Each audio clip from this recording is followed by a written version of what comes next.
मेरा नाम है विजय कुमार। आप देख रहे हैं कॉमिक्स पिटारा चैनल को।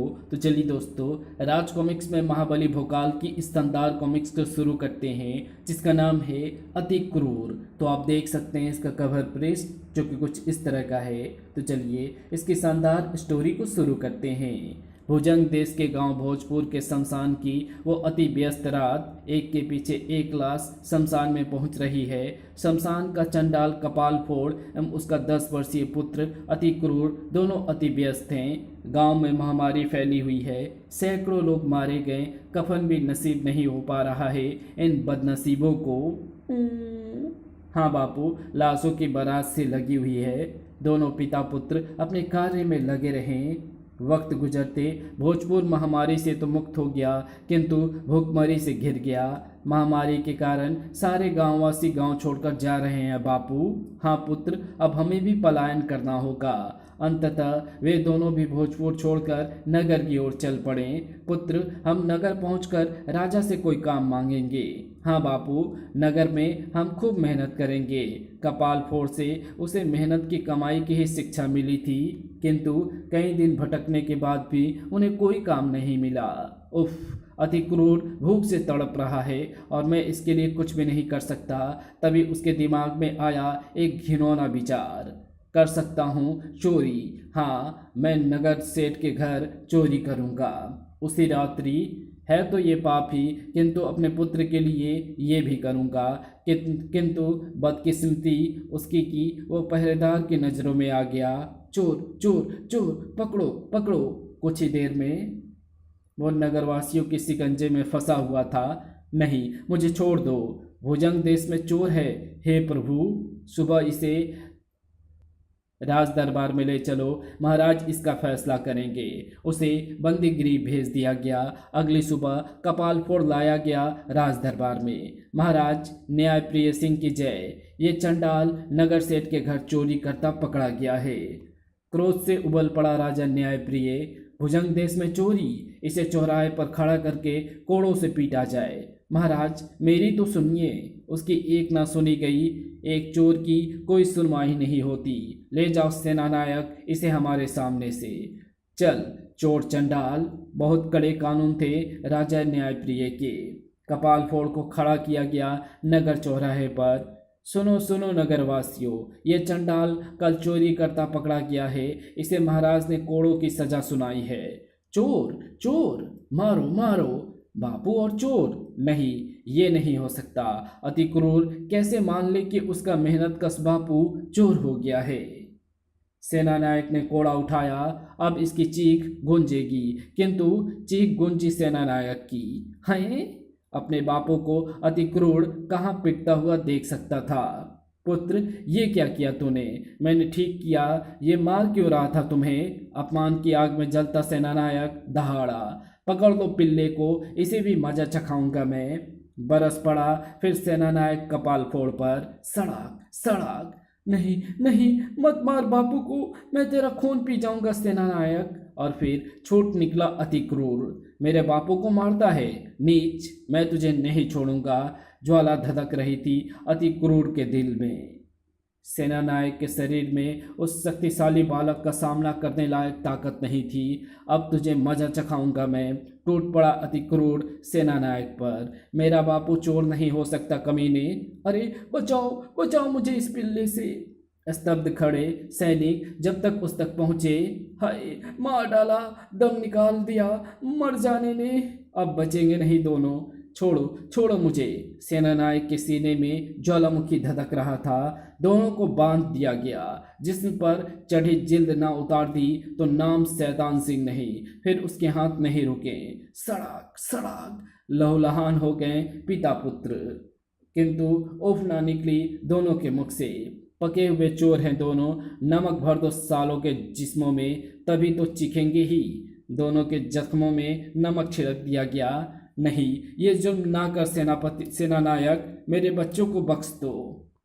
कुछ देर बाद दोनों के बंधन खोले, उन्हें तड़पता छोड़ गया सेनानायक। उफ, पुत्र अतीक, मुझे माफ़ कर दे। ना मैं चोरी करने जाता, ना तेरी हालत होती। प्यार से अतीक पुकारता है, कपाल फोड़ अति क्रूर को। बेहोशी की हालत में भी चीख उठा अति क्रूर, नहीं बापू, तुम और चोरी? हाँ बेटा, मैं तुम्हें भूख से तड़पता ना देख सका था। बच्चे की अंतरात्मा बुरी तरह कांप उठी। उसका विश्वास चूर चूर हो गया। बापू, तुम मुझे जीवन भर सिखाते रहे मेहनत की रोटी खाने के लिए, और तुम खुद ही चोरी करने निकल पड़े। पुत्र, मत कहो मुझे पुत्र, मर गया अति क्रूर आज से अपने बापू के लिए। नहीं पुत्र, पिता की शिक्षा कितना गहरा असर करे हुए थी पुत्र के मन पर। वो खड़ा हो गया। मैं जा रहा हूँ बापू, मेहनत की रोटी ही खा सकता हूँ मैं, और ना मिली वो रोटी तो भूखा भी मर सकता हूँ। नहीं, नहीं रोक सका कपाल फोड़ अति क्रूर को। वाह पुत्र, शाबाश, गर्व है मुझे तुम पर और तेरे स्वाभिमान पर। अपने रिश्ते में जख्म लिए बहुत दूर निकल गया अति क्रूर। तब जागा कपाल फोड़ के अंदर सोया चंडाल। राजा न्यायप्रिय, तेरे कारण मुझे चोर बनना पड़ा। भरे नगर में मुझे और अपने पुत्र के सामने अपमानित होना पड़ा। मैं तुझे जीवित नहीं छोड़ूंगा। और उसी रात्रि न्यायप्रिय, तूने न्याय का खून किया, मैं तेरा खून करूंगा। किंतु कोई और भी इसी उद्देश्य से महल में मौजूद है। गजोख तुझे मारकर भुजंग देश का राजा बनेगा न्यायप्रिय। नहीं, तुम ऐसा नहीं कर सकते। मैं पहरेदारों को बुलाता हूँ, वे सब बाहर बेहोश पड़े हैं। अब आई कपाल फोड़ की समझ में, वो इतनी आसानी से वहां तक कैसे पहुंच गया। गजोख ने न्यायप्रिय पर वार किया। खचाक, ले अब मर। एक ही बार में वो यमलोक पहुंच गया। ये देख कपाल फोड़ पलटा। मेरा काम तो उसने कर दिया, अब मैं चलूं? उफ!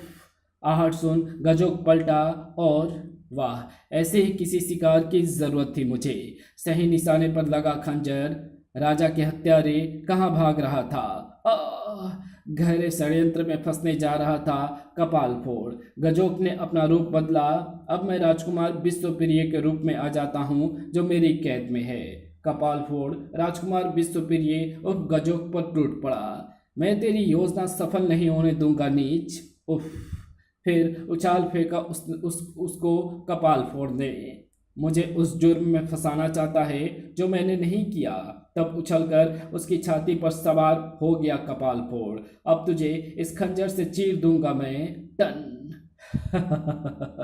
गजोख को इन लोहे की पत्तियों से मारना चाहता है। शैतानी ताकतों का स्वामी था गजोख। खंजर उसके सीने से टकराकर मुड़ गया। उसने कपाल फोड़ को उछाल फेंका। अब तुझे और मौका नहीं मिलेगा शक्ति आजमाने का, और मौका मिला भी नहीं। उसे कारागार में पहुंचा दिया गया। मैं तुझे मार डालूंगा गजोख। मुझे केवल दतांग से ही मारा जा सकता है बच्चे, और वो है मेरे भाई गजानन के पास, जो कि तिलस्मी ओलंपाक में है। अपने मौत का राज बताकर वो वहां से चल पड़ा। अगले दिन सारे भुजंग देश में ये हवा उड़ गई कि राम नाम, राम राम, ये कैसा युग आ गया है। जरा सी बात पर हत्या। चंडाल कपाल फोड़ ने महाराज की हत्या कर दी है, और वो पकड़ा भी गया। युवराज विश्वप्रिय ने अपने पिता के हत्यारे को पकड़ लिया है। हत्यारे को मृत्युदंड मिलना चाहिए। बापू हत्यारा भी? फिर वो वहां नहीं रुका।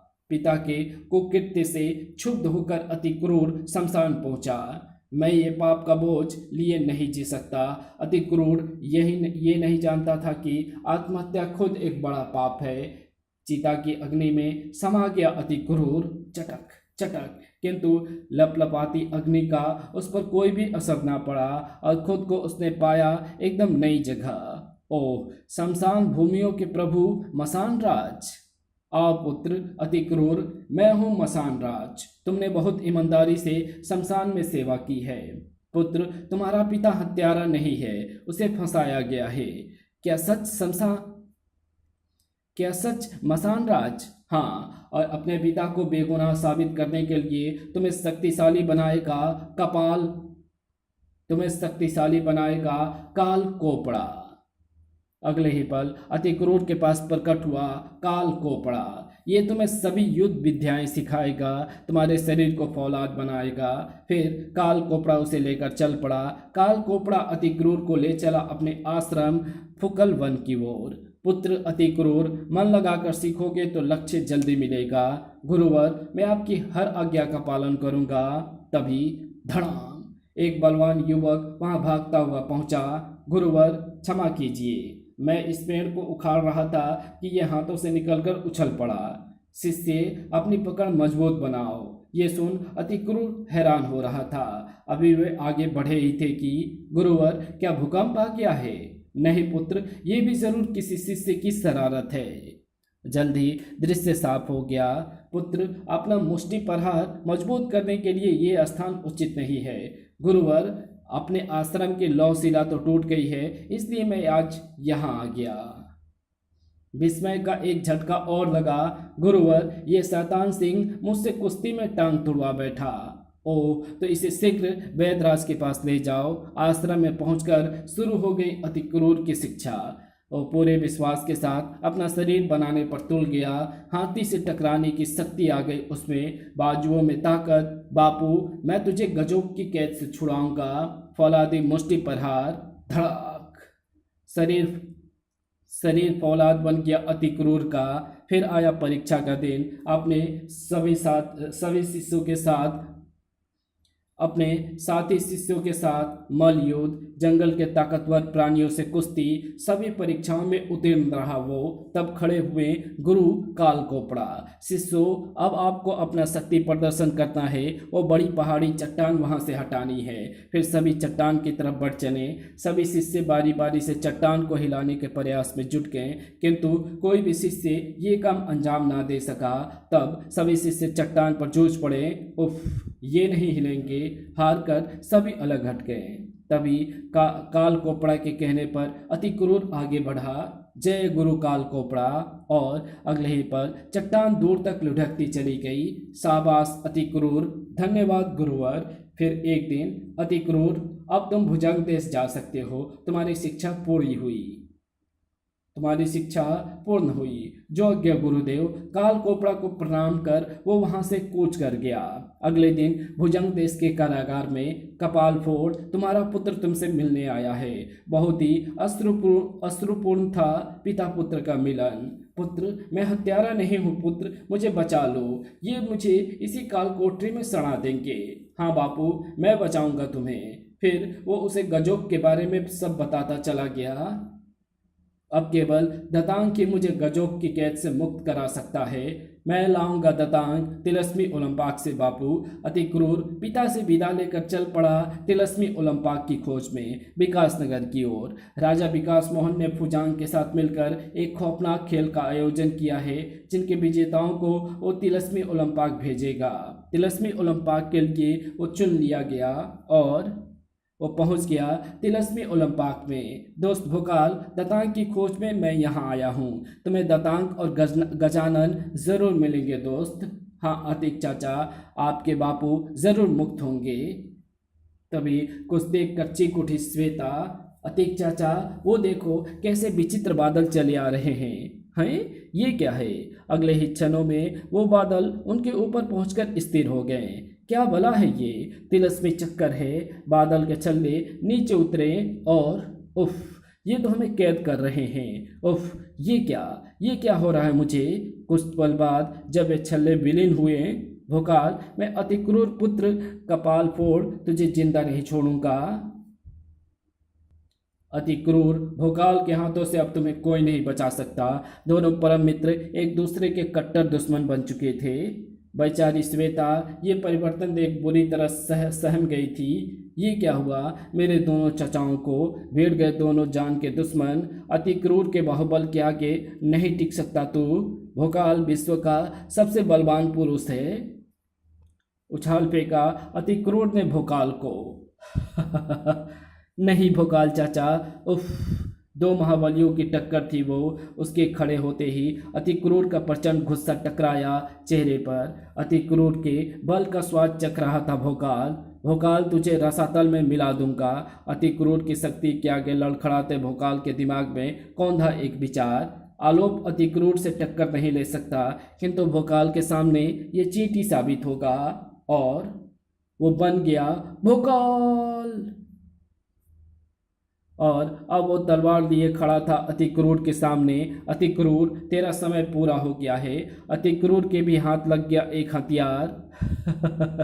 क्यों, कांटे चुभ गए? उफ!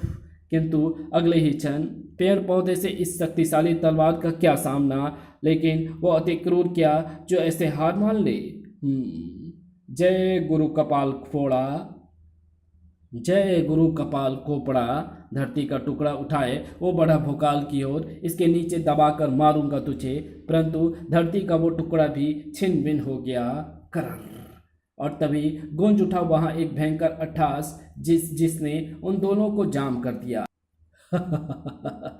कौन हंस रहा है? सामने आओ। और प्रकट हुआ गजानन। दतांग को मंत्र शक्ति में बंधे दोनों कैसे एक दूसरे के खून के प्यासे हो रहे थे। दतांग से निकली किरणें टकराई भोकाल एवं अति क्रूर से। अब तुम दोनों एक दूसरे से बहुत लड़ लिए, अब तुम मुझसे लड़ोगे। और जब दोनों को वाकई होश आया, मित्र मैं बहुत शर्मिंदा हूँ, मैं तुमसे लड़ा। दोस्त, गलती मेरी भी थी, किंतु अभी तो हमें इस दैत्य से दतांग प्राप्त करना है। दोनों गजानन पर टूट पड़े। दतांग की शक्ति से तुम शीघ्र परिचित हो जाओगे। अति क्रूर जैसे बलवान और भोकाल जैसे शक्तिवान को उछाल फेंका दतांग ने। अति क्रूर ने वापस गजानन पर छलांग लगा दी, किंतु वो टकराया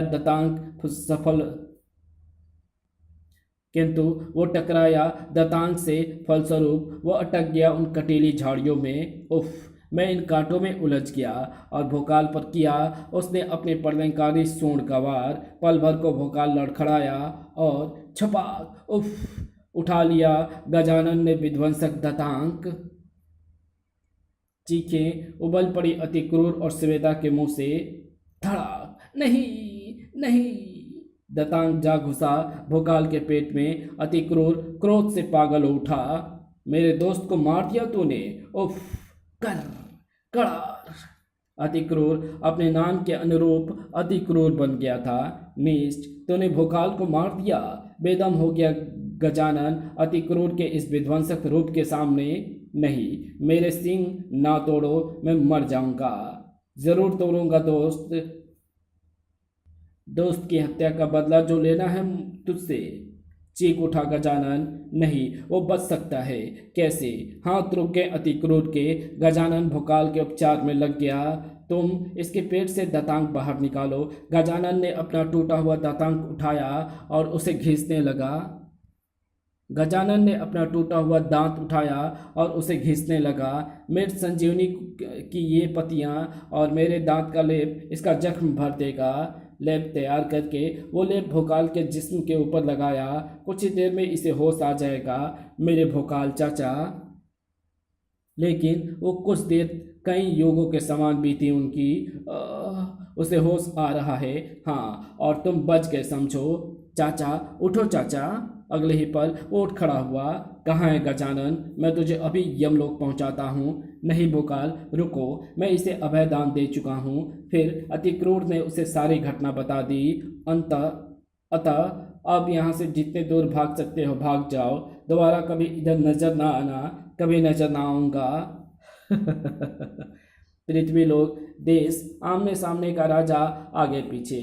वाह, अति क्रूर को दतांग मिल गया। अब आएगा मजा असली खेल का।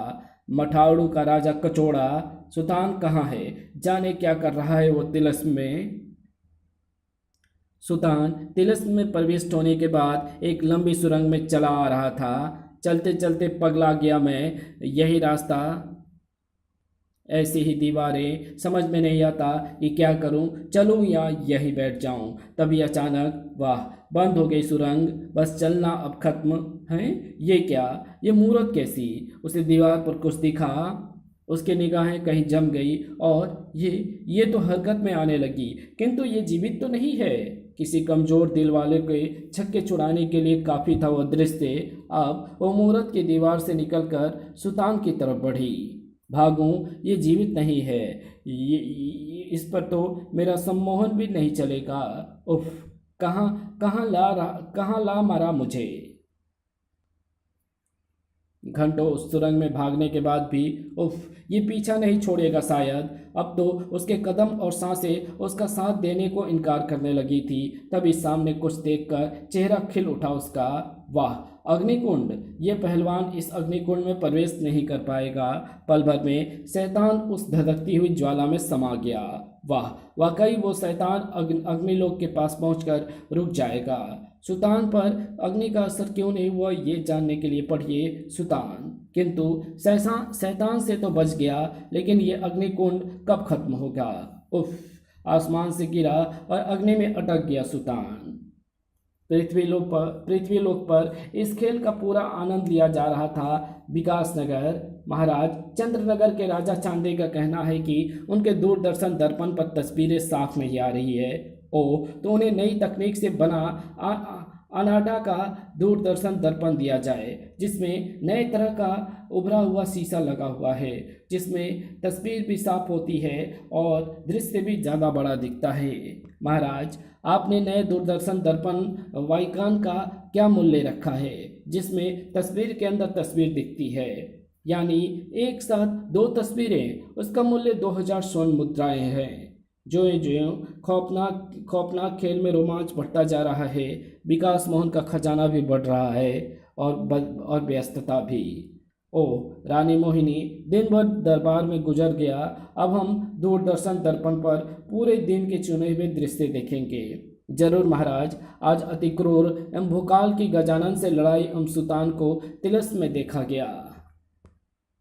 अगले दिन तिलस्मी ओलंपाक में मुझे लगता है श्वेता को बुखार है।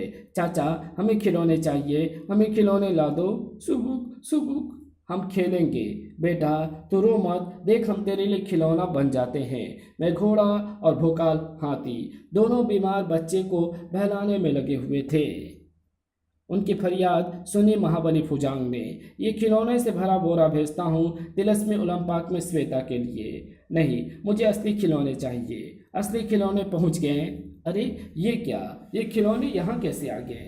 वाह, खिलौने, विचित्र खिलौने। श्वेता खुशी से उछलकर खिलौनों की ओर दौड़ी। उसे रोकने में दौड़े भोकाल एवं अति क्रूर। नहीं, रुको श्वेता, खिलौने खिलौने, इन खिलौने को मत पकड़ना। एकाएक खिलौने का आकार बढ़ने लगा और ओह मेरे प्रभु, ये क्या बला है लियोटास? हम हैं लियोटास।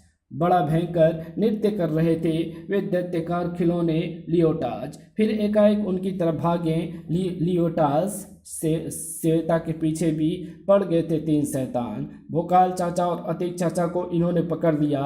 मैं इनकी पकड़ में नहीं आऊंगी। गड्ढे के पास पहुंचकर श्वेता ने उछाल भरी और सुरक्षित दूसरी तरफ पहुंच गई। गड्ढा हो गया पार। लियोटाज वो जा पड़ा सीधे गड्ढे के अंदर। खर्र, और उसके पीछे गया दूसरा भी। वो मारा पापड़ वाले ने, किंतु तीसरा लियोटाज समझदार निकला। ओह, ये तो मेरी चाल समझ गया। कब तक भागेगी नन्ही बालिका? एक गड्ढे के समीप पहुंचकर रुक गई वो। आजा आजा। कमाल की लड़की थी, मुसीबत खुद बुला रही थी। किंतु जैसे लियोटाज नज़दीक आया, ये मैं निकली और ये मारी ठोकर। वो लियोटाज भी जा पड़ा खड्ड में। इधर अति क्रूर को जकड़े हुए लियोटाज उसे गड्ढे की तरफ ले जा रहा था। उफ, ये क्या, मुझे उस गड्ढे में गिराना चाह रहा है? बहुत तेजी से लियोटाज उसे गड्ढे की तरफ ले जा रहा था। अति क्रूर ने अपनी ताकत को समेटा। बहुत फौलादी खिलौने दाना है ये, मुझे अपनी पूरी शक्ति का इस्तेमाल करना होगा। और अगले ही पल छिन भिन हो गया वो फौलादी लियोटाज, किंतु वो खुद को गड्ढे में गिरने से ना बचा सका। और भोकाल, वो भी आखिरी लियोटाज से जूझ रहा था। भोकाल की शक्ति के सामने वो लियोटाज ना टिक सका। टुकड़े टुकड़े हवा में उड़ गए उसके। श्वेता दौड़कर भोकाल से लिपट गई। ओह चाचा, आप शानदार हैं, आजा बिटिया। तब उन्हें ख्याल आया अति क्रूर का है। अतीक चाचा कहाँ गए? उसे मैंने उस गड्ढे में गिरते देखा था। दोनों दौड़कर उस गड्ढे के पास पहुँचे। अति क्रूर, अतीक चाचा थक हार कर, लगता है अति क्रूर भी किसी मुसीबत में फंस गया है। ये सब एक एक करके कहाँ गायब हो रहे हैं। तभी श्वेता बोली, चाचा अब हम दो रह गए हैं और पता नहीं अब किसकी बारी है गायब होने की। नहीं बेटा, तुम कहीं गायब नहीं होगी, मेरे साथ ही रहोगी। कह तो ये सही रही है। इसी के साथ ये कहानी यही समाप्त होती है। तो मिलते हैं इसकी अगली कॉमिक्स में, तब तक के लिए बाय। अगर आपको ये वीडियो पसंद आई हो तो इस वीडियो को लाइक शेयर कमेंट ज़रूर कर देना। Thanks for watching my video.